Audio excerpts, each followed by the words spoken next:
This is Awesome Emma reporting live at Citizens Bank Park, and I'm about to interview Gregg Murphy. Oh, yeah. Do it, boy. Hey, wins. Brain. Team speak. Do it, boy. Oh, yeah. Philly fanatic. Oh, yeah. Hi, my name is Awesome Emma. Nice to meet you. Nice to meet you. I'm Gregg Murphy. Nice to meet you. Well, is it okay if you call me Murph? It's absolutely okay if you call me Murph. Everybody else does. Okay. Who's your favorite broadcaster for the Phillies? My favorite broadcaster for the Phillies? Well, I don't really have a favorite because I love all the guys, really. I grew up listening to Chris Wheeler when I was a kid, when I was your age, and I was listening to Chris. So I have a ton of respect for him, and I love the fact that I get to work with him every day. But Tom and Sarge, they're great to be with too. So I like Sarge. You like Sarge? Sarge is funny. He is very funny. You should see him behind the scenes. He's even funnier. Have you had any favorite fan moments?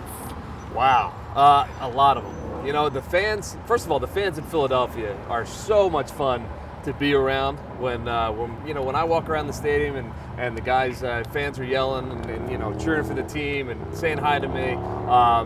That's always a lot of fun. But I guess some of the best moments, maybe not for me so much, but what I hear about most of the time are the folks that get to stand behind me when I'm doing some reports, and some of them are acting pretty crazy, and then more often than not, a couple minutes later, I'll get a couple text messages on my phone saying, "Did you see that guy behind you? And what was that guy thinking behind you?" So, those kind of moments are always fun. But the fans here are always terrific, and the fans in the other ballparks have been great too. Mm-hmm. So it's just fun to be out watching a baseball game with another 30,000 people that are enjoying it too. Do you have any pets? Do I have any pets? I do. I have a dog named Dublin. Named after one of my favorite cities in the world, in Ireland. And she's a golden doodle, and she's 3 years old. And she's great. She's great. She's crazy, but she's great.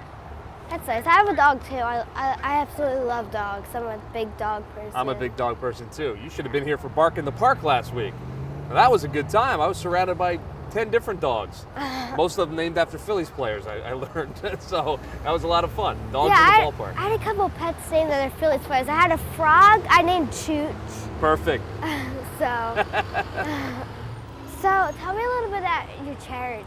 The Irish Pub Children's Foundation. We help raise money for police officers, firefighters, folks in the military, and for their families if they get hurt or killed in the line of duty. We raise money and help those folks out immediately so that they're able to get through a very difficult time in their lives. And then we also donate money to a lot of different children's charities throughout Philadelphia.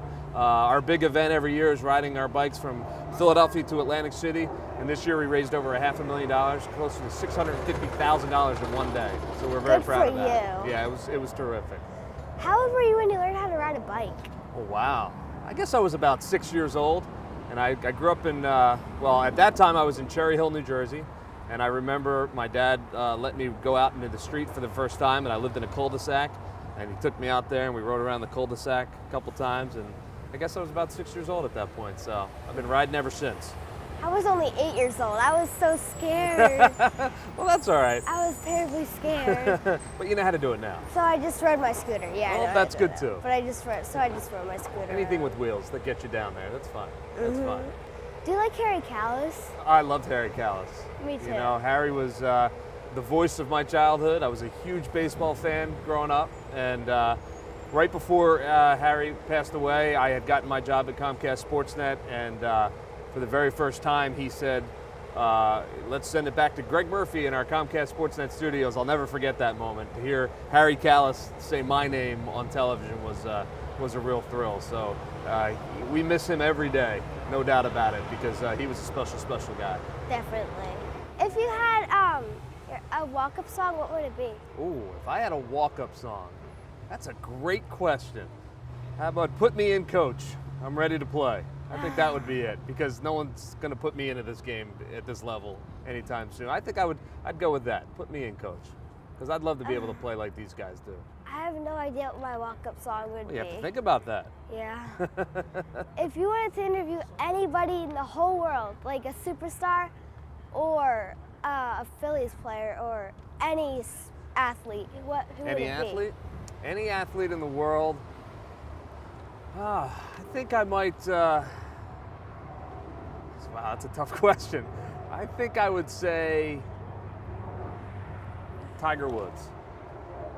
I don't know what team he's on. I've heard of him, but he's a golfer, and I love golf, and he's the best golfer in the world. So I think I wouldn't mind sitting down and talking with him and finding out if he could help me with my golf game. That would be okay. I don't know a lot about golf. No? No. Someday you will. I play mini golf, but I just don't know anything about golf. Well, he's pretty good. Yeah. He's pretty good. I never seen him on TV before. Okay. So, can you give me some interviewing tips since you're like a really good broadcaster? Well, I think you're doing an excellent job. I don't know if you need any tips, but I guess the most important thing is to just be relaxed and be comfortable, and try to just have a conversation with the person that you're interviewing. Mm-hmm. Ask them questions that they can give you a good answer to. Not yes or no questions. Just answer, kind of open-ended questions and just a conversation back and forth, kind of like what we're doing right now. That's the best. The best kind of interview is the one where both people are kind of giving and taking. And I think you've got it. I think you got it down pretty good. Thank you. Who's your favorite Phillies player? Favorite of all time? Yes. All time. Either. My favorite player growing up was Gregg Murphy, who I get to see at the ballpark all the time. He was my favorite player growing up. And then after he left, it was Gary Matthews. It was Sarge when I was a kid. He was on the Phillies, and he was one of my favorite players. Nowadays, it's hard not to love Chase Utley and the way he goes out and plays the game every day. So Chase and Jimmy and Ryan, those three guys, pretty special players to watch. I like all of them, but my favorites are Cole Hamels and Chase. They're pretty good ones right there. For sure. Yeah. And you'll get a chance to watch them for a couple more years, which is even better, because they'll be around for a little while. I definitely liked Mike Schmidt when he played. I wasn't around when he played. No, you were not. But but you've heard about him. But I still like him. I'm pretty sure he was a good player. He was the best third baseman ever to play baseball. So that's a pretty high compliment right there. Yes. Well, thank you very much. Well, thank you very much. It's been a pleasure. I can't wait to see it. Thank you. Nice to meet you. This is Awesome. I'm reporting live at Citizens Bank Park. I just interviewed Gregg Murphy. Thank you, Roy. And happy birthday to you, Gregg Murphy. So just kind of a thank you? Yeah. All right. Are you kidding me? I've been pied by Awesome Emma. That is tremendous.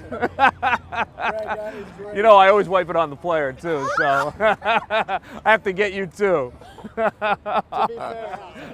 Thank you, Awesome Emma. Thank you very much.